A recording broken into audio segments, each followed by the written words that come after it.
Good evening, I'm Caroline Kennedy. On behalf of the John F. Kennedy Library Foundation, I want to express our gratitude to Netflix for choosing the library to host this discussion about the new film Worth. Premiering on September 3rd, Worth tells the story of the 9/11 Victim Compensation Fund established by Congress in the aftermath of the attacks on the World Trade Center and the Pentagon. We're fortunate to be joined here by my extraordinary real-life friends, Ken Feinberg and Camille Byros, who were appointed to administer the fund, and the incredible actors and filmmakers who are bringing this powerful story to life. This film explores some of life's most profound questions and one of the most traumatic events in American history. As we watch America's exit from Afghanistan, it's even more relevant. Watching Worth will give families across our country the chance to talk about history and how 9/11 changed us as individuals and a nation. A generation signed up to serve our country, and New York came together as a community in ways that inspired the world. Everyone has their own story. I know 9/11 changed my life, but this film tells the story of our country's commitment to honor those who lost their lives in the attacks, those who sacrificed their lives for others, and our collective determination to provide for their loved ones. Beneath the emotional national outpouring of sympathy and outrage lay the complicated task of how to make our promises real. That is what Ken Feinberg knows how to do, no matter how painful, complicated, or difficult. He has brought justice to the victims of Agent Orange, the families of Sandy Hook Elementary School, Aurora and Virginia Tech, and the One Fund set up in response to the Boston Marathon bombing. And he does it pro bono. This film tells the story of Ken's evolution from highly rational, rules-driven lawyer to compassionate humanitarian. But those of us who know Ken know that his commitment to public service, his empathy, and his passion for justice is always there. The son of Massachusetts, Ken worked closely with my uncle, Senator Edward Kennedy, chairman of the Senate Judiciary Committee, and Ken served as his chief of staff. The John F. Kennedy Library Foundation was fortunate to have Ken as our generous, inspiring leader for many years, and I'm honored to call him my friend. As we mark the 20th anniversary of 9/11 and emerge from a year of loss, Worth is a moving reminder of the power of empathy and the human connection. Our nation will always be indebted to Ken and Camille for their contributions and the impact of their work, and to the actors and filmmakers and entire Netflix team for bringing this story to a new generation. We're thrilled that our conversation tonight will be moderated by writer and film critic Nell Minow, who has collaborated with Netflix in the past. For those of you who can't get enough Kennedy trivia, her father, Newt Minow, served as FCC chairman in my father's administration, and our families have long been friends. Before I turn it over the program to her, we'd like to show you a brief clip of the film. 80% Priya. That's our target from the DOJ. If we don't hit that number, the plan won't work. Any fewer claimants come aboard, the lawsuits that result could crater the economy. So we're told. No pressure, people. For every claimant, we'll need to calculate a dollar value for the human loss, whether it's loss of limb or loss of life. Most of the people who died that day were providers for their families. We can't bring them back, but we can help their loved ones pay their bills. Now you people understand we're not going to be able to haggle every case subjectively. That's where the math comes in. So we're going to need a rubric. These are the latest actuarial tables from the top casualty and life insurance companies, and we'll use these numbers as a basis. Yeah, you guys study up on these and help Camille come up with a proposal. Welcome, everybody. I'm really honored to be moderating a panel with the people behind this very important movie, starting with Ken Feinberg, attorney, former JFK Library Foundation chair, who is portrayed by lookalike Michael Keaton in the film. Camille Byros, Ken's head of operations, portrayed in the film by Amy Ryan. Laura Benanti, who plays Karen, the widow of a firefighter in the film. Max Bornstein, the screenwriter and producer. and Michael Keaton, who stars in the film as Ken Feinberg. I'm going to begin by asking Max a question. I have read the section of Ken Feinberg's book about the 9/11 fund, and it's not nearly as dramatic as the film. How do you take something that I think is admittedly a little bit dry when you're talking about actuarial tables and make it into a compelling drama? Well, thank you, first of all, for hosting this. I think, for me, it was reading Ken's memoir, What is Life Worth, that hooked me into the emotional core of the story to begin with. But it was only when I really sat down with him and Camille and talked and heard the sort of the journey that they went through beyond the pragmatic that I started to see how you could possibly dramatize the story in a film. It's obviously fascinating from a documentary standpoint, but it was the journey that they went through emotionally as they sort of approached it at first from a practical standpoint of what they had to achieve in order to enact the law and administer the law, and then having had to sit down and open themselves up to interviews, and then leading with empathy to connecting individually with all of the families and victims. I could see how much it changed each of them personally. And that was sort of I think the beginning of the road towards finding a path to dramatizing it as a film. Camille, in the film, the discussion of fairness and justice is sort of at the beginning, but it sort of turns into a discussion more of respect and dignity. Those terms come up toward the second half of the film. Are those at odds with each other? Are they necessary for each other? How do you see that? I don't necessarily think they're at odds with each other. However, what we have to keep in mind is the condensed period of time that the statute was enacted, and actually doing outreach to make the families aware of the fund and to bring them in. So it was, I believe, because of that condensed period, that we were trying to juggle both the administrative and bureaucratic end of the process, and also learn how to start and begin to start speaking to these families. And that was a very difficult process to learn. Do you have like a list of questions you could ask me, maybe? Well, actually, I don't usually do this part myself. Yeah, it's harder than I thought it was gonna be. Yeah, I understand. Well, if you're uncomfortable, Just my husband of 8 years, and I can't even think of anything to say about him. well, he must have been a good dad. Yeah. Oh God, he was a great dad. He would come home every night after work. He'd throw the ball with Nicky Jr. He would read Patty a book. He didn't even mind when Tyler made number 2. He said he liked changing diapers. Wow. That's a hero. Yeah.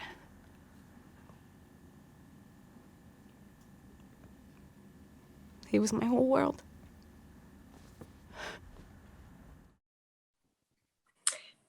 Laura, your character, Karen, in the film has 2 different scenes where she gets very upset, and that they're very distinctive. They tell us something very different about where she is and what's on her mind. As an actress, how do you approach keeping those 2 scenes so distinctive and so vivid? I think it's about the specificity of the moment, feeling upset is not just sort of a general thing that we feel, I think that without giving too much away about my character's journey, which is an interesting one, I think there are different levels of upset that happen for her, deep loss, disappointment, anger, frustration, fear, and all of those things embody themselves differently. Thank you for saying that, because it was important to me that they feel distinct. So that just made me feel good. Thanks. Ken, your character early in the movie, in making a case for having himself appointed as the special master, points out that nobody else wants the job. Ken, why do you want this job repeatedly that it is true nobody else wants? What is it about the job that's important to you? To me, it's patriotic to give something back to the country. I grew up in Massachusetts when President Kennedy talked about giving back to the country. And I worked for Senator Ted Kennedy, who gave his lifetime working to help the country. Mm-hmm. So when I saw that this statute had been enacted, I basically sat down with Camille, my colleague, and we immediately recognized that we had the background to do it. And also, frankly, there were thousands, maybe millions of Americans after 9/11 who were looking for a way somehow to give back to the country and to come to the help and assistance of those innocent victims there, but for fortune, it could have been any of us. And therefore, it was an easy call. And the pro bono aspect was also easy. You couldn't, in good conscience, I believe, expect to get paid to try and come to the rescue of those who were so desperately in need. So it was not a difficult decision. Michael, you had really, as I see it, two big challenges in this role. I think it must always be a challenge to play a person who's alive and watching you. And also you're playing a character who doesn't talk about his feelings very much, who has to express a lot just with his expression. So tell me a little bit about how you approached this role and what you talked about when you met with Ken. Okay, I'll do that. Before I start though, I don't know if Ms. Kennedy is still with us, but I want to say this is a real honor for me.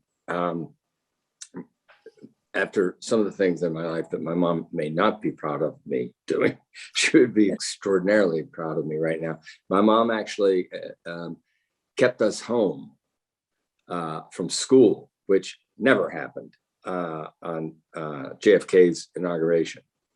And when I say kept us home, more like ordered us to stay home. And you know, that's something that still sticks in my memory. So this is a huge honor for me. I don't think that's necessarily the case with our pal, Mr. Feinberg, that I don't know, I don't know the inside baseball details of this guy, even though we've become pals, but this is not a person bereft of emotions, and maybe not expressing them all the time, but I don't know what's going on in his life, when we're not in situations like this.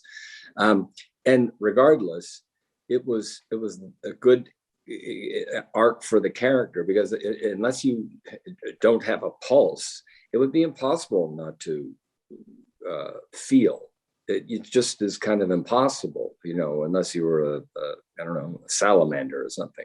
So it also, as far as the arc of the character and actually the arc of the plot, you kind of had to go down that road. And Max did a really great job of doing that, because you're right, this could be really, really dry stuff, great documentary material.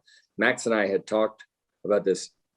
He may remember, I don't, because I don't remember what happened yesterday, but we had met regarding this film a few years before making it, maybe more than a few. And I knew, first of all, it was always really well written. And so there's that. And we talked about that. We talked about not just Ken, but it. And it took a while for me to really kind of see it again. And once we did, we discussed that very thing.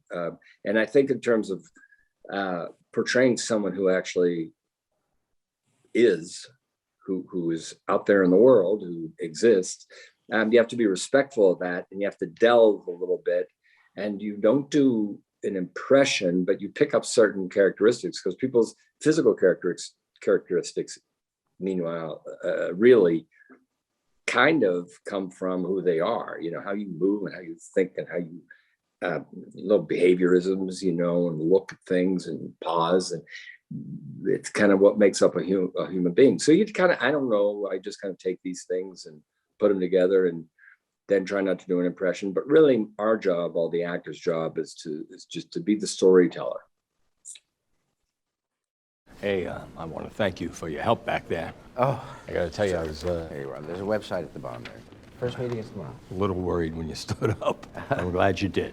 Well, I believe in civility, Mr. Feinberg. Yeah. Charles Wolf. And you'll be seeing a lot of me. Oh, good to know. And it's Ken. I think you're going to find that I'm one of your harshest critics. Oh, I'm sorry to hear that. Well, my wife died that day. And everything about this formula offends me. Here you go. Take one of those, please, and I'll give you one, too. I've set up a page on the World Wide Web. Our website's right there at the bottom. It's called Fix the Fund. And here you go, Fix the Fund. There you go, there's 2 there. And if you'd like to visit it and like to come to our meeting, we have a first meeting tomorrow. Here you go, take that, please. And I'd love it if you would attend. Also, I have this for you. This is something, and there are a number of notes and corrections and things, and I think it's very important that you address those. Here you are. Take these, folks. Take a look at the website on the bottom. Thank you. There's a couple of them there for you, dear. Nice All to right. meet you. Okay, all right. Fix the Fund. Max, Ken's character in the movie has got basically 2 antagonists who present him with different kinds of challenges. And I want to talk about the character played by Stanley Tucci for a moment. They have a really interesting conversation at the opera about the bridge. And that, I thought that story was fascinating. So without giving too much away, can you tell me what you think that story plays, what role that story plays in the evolution of the character? Well, I think Ken, in the movie at least, is coming at the task initially as something that needs to be accomplished. For patriotic reasons, he needs to administer the law to the best of his abilities, and had at least the character of Ken, not to speak for Ken, but had so much experience and training in other similar kinds of administrative responsibilities of administering being a special master, distributing funds, but in many cases, years after the verdicts of a long class action lawsuit, or in this case, they were thrown in weeks after, when everything was raw and messy, and they didn't even have a list of all of the victims. And the learning curve there, from a human standpoint, which the Charles Wolf character speaks to, is in that story, is about moving off the idea of what your goal is in terms of administering the fund, and realizing that what you're dealing with are all of these different human beings. That goal remains, but but leading with empathy. What Charles Wolf ultimately says in that story about the idea that, it's not, he'd been tilting at windmills for years as a community activist and organizer, but that there was no kind of victory, but that the approach, the attempt is its own reward, and that what he was looking for his wife was an acknowledgement of her life, her worth, from a human standpoint, and from a compassionate standpoint, that ultimately didn't necessarily mean changing the law, because the law was unchangeable, but it meant that in administering the law, Ken and Camille would adapt and adjust individually to be able to accommodate as much as they possibly could, and empathetically, all the people that they had to deal with. I don't know if that answers your question, but without giving no, it absolutely does. Ken, it seems to me one of the reasons that I'm so fascinated by the movie is that it addresses one of the core issues that lawyers face every day, which is trying to balance the certainty and consistency and objectivity of some kind of a rule with the inevitable exceptions and things we didn't think of and the unfair consequences that would come from the application of the rule. How did this experience of the 9/11 fund change your idea about that balance? Oh, I think it did. I think of all the programs that Camille and I have designed and administered, 9/11 was the most impactful for me in terms of adding to my role a very healthy dose of empathy and sensitivity to the individuals. Now, you always try and do that, but 9/11 the statute created the perfect venue to take into account not only objectivity, but also the moral implications of treating each survivor and each family that lost a loved one as individuals. It's interesting. Michael Keaton, in his role, I think, exemplifies that transition in a way that I think few actors could do. Secondly, I must say that the character of Camille Byros, played by Amy Ryan, she really gets it from the get-go. She is the moral center of the film. And as Michael evolves my character and ends up being a very effective government employee, really, but listening and discussing individual horror with people like Laura Benanti's character. Camille gets it from the very beginning and has the terrible task of trying to explain to people what we can do and how we can't bring back victims. And I think the actors do a great job with the script. Yeah, I agree with you. They really make the point that I think of the end of Death of a Salesman, attention must be paid. You know, they make the point that they want these people to be remembered and thought of as human and not just as numbers. Camille, would you say also that this experience was the most impactful of the ones you've worked on? Without a doubt.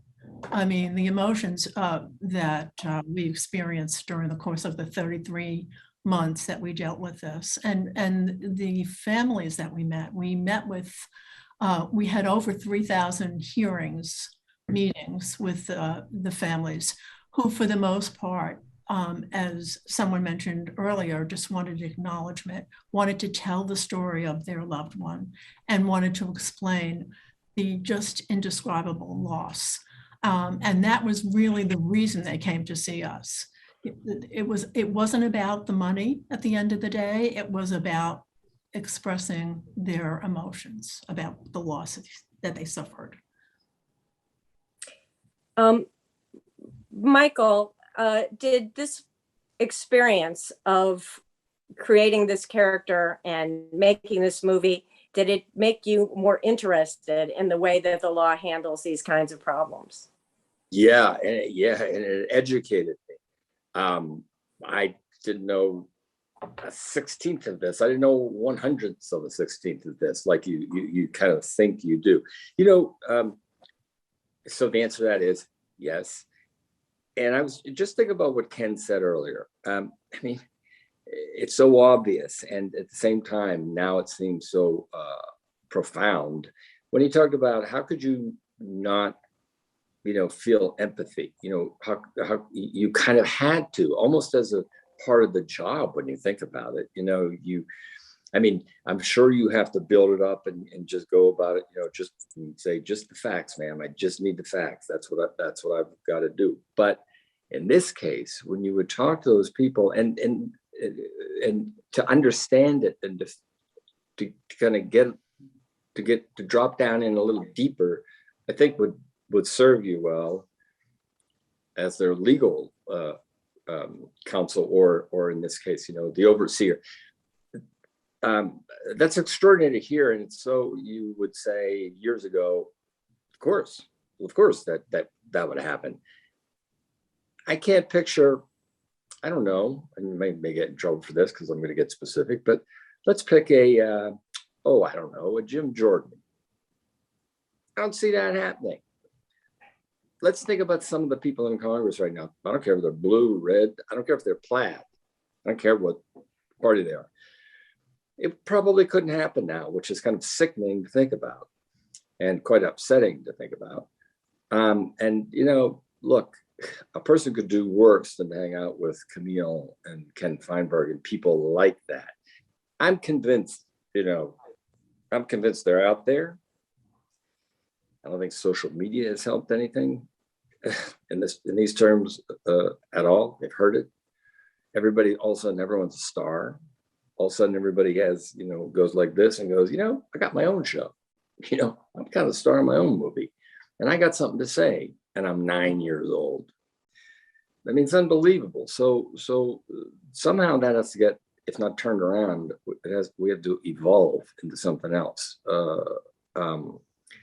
That probably, I can't remember what your question was, but hearing him say that, it just starts to make me think of all those things. And, I don't know who's going to right the ship when it comes to that. Yeah, I think we all share that. Sorry if pals with Jim Jordan. Laura. Yeah. I've got a line of sport. Laura, Jim Jordan is my best friend. Yeah. So, Laura, why is it important to tell this story 20 years later? I think Michael just said it. I think that 20 years ago feels like an absolute lifetime ago when it comes to, frankly, technology and how we communicate with each other. And so now we all live in an echo chamber of our own ideas. We can choose who we filter out to essentially only be told that we are right all the time. We are divided in a way that is incomprehensible to me. And it reminds us of a time where we were able to cross party lines. That was not the issue at all, and do the right thing for each other. It was a time where there was unimaginable tragedy.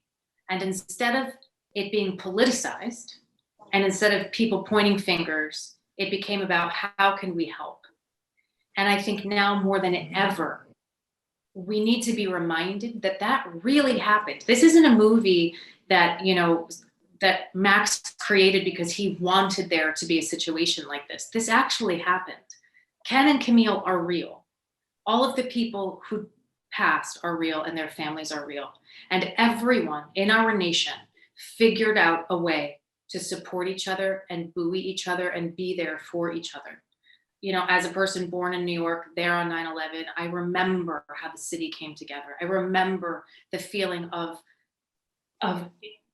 incredible loss and also this sense of tremendous community, which I think, to Michael's point, we try to get from social media. We think all of a sudden we're global and we're all interconnected, but instead we're further apart than ever. And so to just, I think, dip down, to be reminded, and frankly, for young people who don't know much about 9/11 other than that it was terrorists and planes and they don't know, to be reminded that that is possible, that we can do that as human beings, I think is one of the most important things you can do. And that's what I think takes what sometimes our shallow industry and makes it of importance. Ken, let's talk about opera for a minute. The affection that you have for opera is a very important part of the movie. So, for traditional opera anyway, if maybe not for the more modern operas. So tell me a little bit about why opera is important to you and what kinds of feelings of empathy it evokes in you. During the 9/11 Victim Compensation Fund, day after day after day, Camille and I and the staff were involved with the worst of civilization, those attacks. An example of the absolute worst that people can do to one another. At night, you escape and you go to the opera house or a symphony concert, and it's the height of civilization. Mozart, Beethoven, Verdi, Wagner, doesn't matter. And I think that the contrast that I personally went through from 6 a.m. till 7 p.m, dealing with horror, I mean absolute horror, and then to escape and sit and listen to the majestic civilization, what can be accomplished by people, geniuses, was a lifesaver for me, just in terms of contrast and understanding that during the day, when you're ready to collapse over this, debilitating, absolutely debilitating, and you manage to get an outlet. And that outlet turned out to be, I think, very, very important part of my overall experience in dealing with 9/11 and the 9/11 Victim Compensation Fund. Camille, what is the goal of the fund? Is it fairness? It's fairness. What's fair? How can anything be fair in the light of that situation? What does money do except to, get you and your children and your family through the next day? Is it fair? It's the process that we developed and needed to go through is the same process that's used all the time in a court of law for people who are deceased, a lost earnings analysis. It's the same type of process. Is it fair? It's the country came together at this moment and moved quickly to try and do something to help the over 5,000 people who are victims of this tragedy. One point that is, speaking of fairness, that the movie makes is that you had to really change some of your criteria when the law was written. The idea that only people very immediately in time affected would be covered. And then it turned out that there were longer term consequences from people who were not there until more than 3 days afterward. How do you adjust for something like that? We adjusted the period of time where they had to, certainly for the injured folks, where they had to report to a medical provider or provide some information and support for the fact that they were injured. We also, you talk about fairness. This was a time when there was no such thing as same-sex marriage for the most part. We did a significant amount of cajoling and talking and persuading families, parents of an individual who was killed who was in a same-sex relationship, to convince them that the right thing to do was to make an allocation to the same-sex partner. We did the same thing with the undocumented individuals. We had worked closely with the INS to reach out and to assure that these 11 families came into the program once they were convinced that they wouldn't be deported. So, we did a lot of things that were not anticipated at the very beginning of the program. I've got another question for you, Camille, which is, what was your first reaction when you heard that your story was being made into a major film? We were both stunned, actually, by the whole series of events. And I must say, I think the film turned out to be sort of a quiet, dignified telling of the story. Ken, I usually ask the question of filmmakers, what do you want the family to talk about as they drive home? But they're already home when they watch this film. But after they have dinner after watching the film, what do you want them to talk about? I want them to talk about what Michael Keaton just spoke about 10 minutes ago. Only 20 years ago, the country could act as one. And if there is any message that I would hope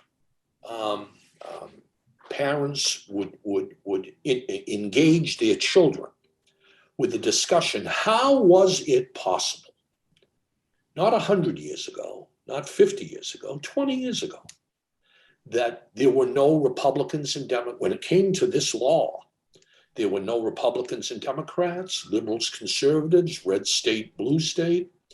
It was the community, a nation, that decided.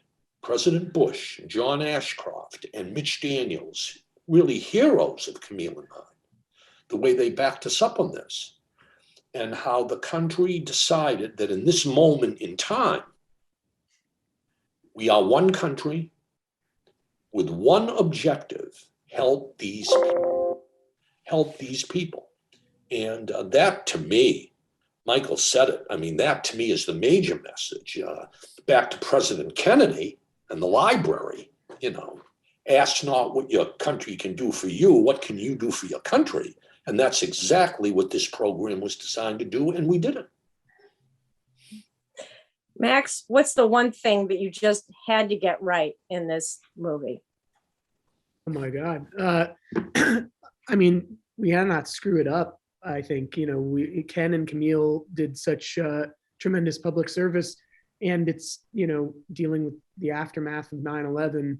I think knowing that, you know, everyone's going to have their own opinion, but that a lot of families who lived through that have seen it and felt like we dealt with it sensitively. That was the most important thing for me. And how has your involvement with the film changed the way that you look at things? Do you think it's made you more empathetic? I mean, I think I certainly hope so. I think certainly immersing myself through Ken and Camille in all of the stories that they told, and that you can read in Ken's memoir, and then all the further research. It's impossible not to. You know, it's like Michael said, you'd have to be a salamander not to feel deeply connected to all of the individuals, because, like Ken said, there but for the grace of God go we all. That was the shocking thing, I think, about 9/11. Tragic events happen all the time, but that was one that I think woke all of us up, because we all felt like it could have been us at any given moment. And I think bringing the compassion that they brought in the administration of this fund to dealing with each of those individuals in the same way is a kind of universal thing. Laura, did you do any special research to prepare for the role? Did you talk to people who were from the families of firefighters? And how did you get the accent so perfect? Thank you. I'm from New York and then also New Jersey. So if anything, I've been fighting that accent my entire life. So I really just gave in.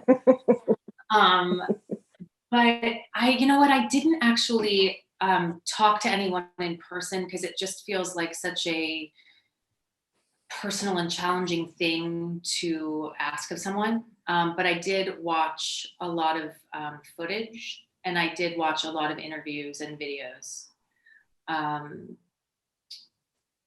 Yeah. Mm-hmm.